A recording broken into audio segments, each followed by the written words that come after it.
In 1976, I presented a children's magazine programme from this very studio. It had phone-ins, cartoons, competitions, guests. It was just a little thing to replace Flash Gordon and Champion the Wonder Horse. Well, 20 years later, they're still at it. The children who used to watch me on the multicoloured swap shop have now got children of their own who watch this programme.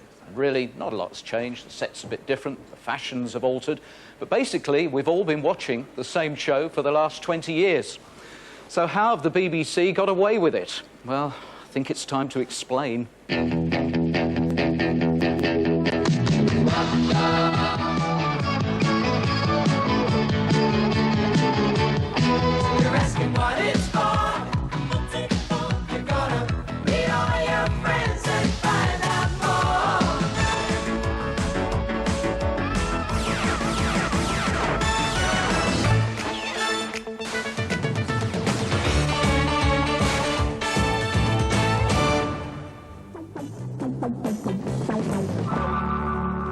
A very good Wednesday afternoon to you. Welcome to Z Shed was my first introduction to presenting live children's TV with a phone-in, and it gave us some very interesting ideas for the new show. But how were we going to fill an entire Saturday morning with next to no money?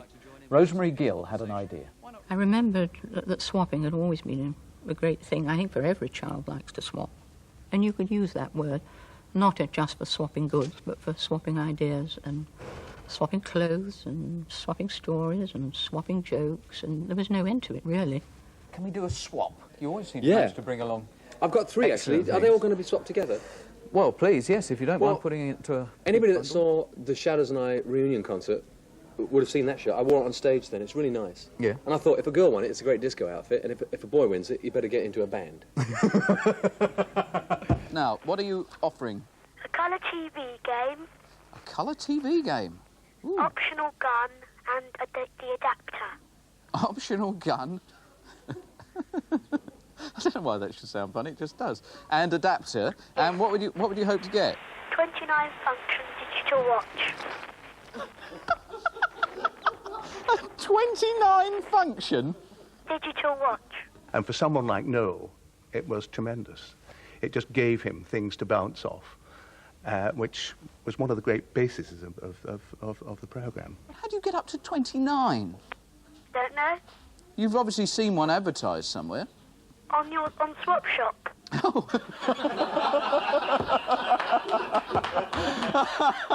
Oh, fair dues, Daniel. I obviously don't concentrate on what's going on here. Hello again. I'd worked on John Craven's newsroom with John, and I wanted to put, I say, a bit of grit into the programme. And we brought John in to do that, not realising that in fact he was going to put a great deal of comedy into the programme. Where do fishers keep their money? I don't know. Where do fishers keep their money? In the riverbank. In a current account. Oh, you've always got to do one better, haven't you? Don't get annoyed. And then I just had a letter out of the blue from a fresh-faced young man from Liverpool called Keith Chegwin, just at the time that Rosemary was looking for someone to do the OB. We're actually being overlooked by the Blackpool Tower there, and it really is an eyeful. Basically, I lied my way onto the show.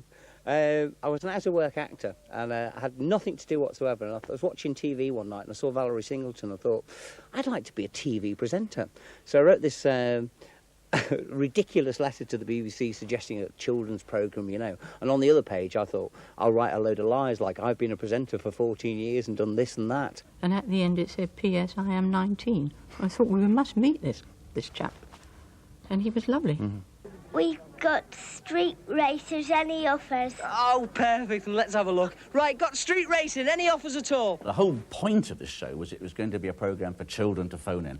And we went on air, and I remember the phones didn't ring. There were people sitting behind us, ready to man the phones, and nothing was happening. And, in fact, the first slot that was allocated for you to talk to the children, we had to abandon it. And we thought, this is going to be a disaster. And then the phones did start ringing, and they never stopped. Where would you most like to be a fly on the wall? I've got you there, haven't I? No, you haven't, no. I'm just thinking about it. Where would I most like to be a fly on the wall?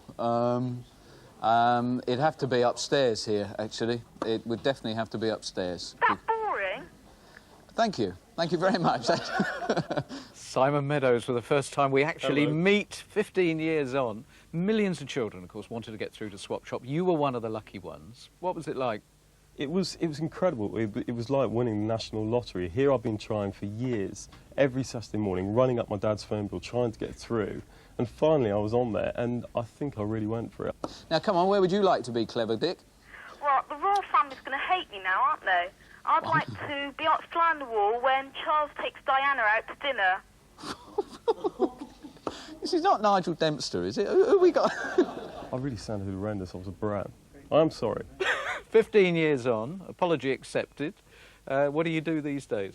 Well, ironically enough, I now work in television. I work as a journalist, and I'm still phoning people up. I'm still hassling them on the phone. So now I do it professionally, and not a lot's changed. Nothing changes. Maxwell Smith, who's 7, has written from Rotherham in Yorkshire. He says, will you please help me to find my teddy bear?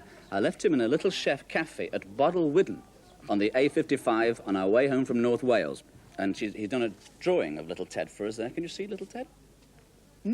And he's 10 inches high, and he's not got much fur, and he's a dirty gold colour. And we were in the... Yes. Well, I think they developed a real sort of family relationship. They were all totally different, and they all enjoyed each other's company. And of course, as Maggie was the only girl, she was the one that used to get teased. But she dealt with this with no trouble at all. Great aplomb. They haven't put their address on or anything. Oh, well, pick one that does. It's nice of Andy Pandy to let you out today, by the way. I'm sorry, I couldn't resist it. There's no address on that one either. Oh, get in the bin and find one, for goodness sake. Go on, you can do it. Go on, there must be one in there. Got one. It goes to Christopher... She looks like Andy Pandy now.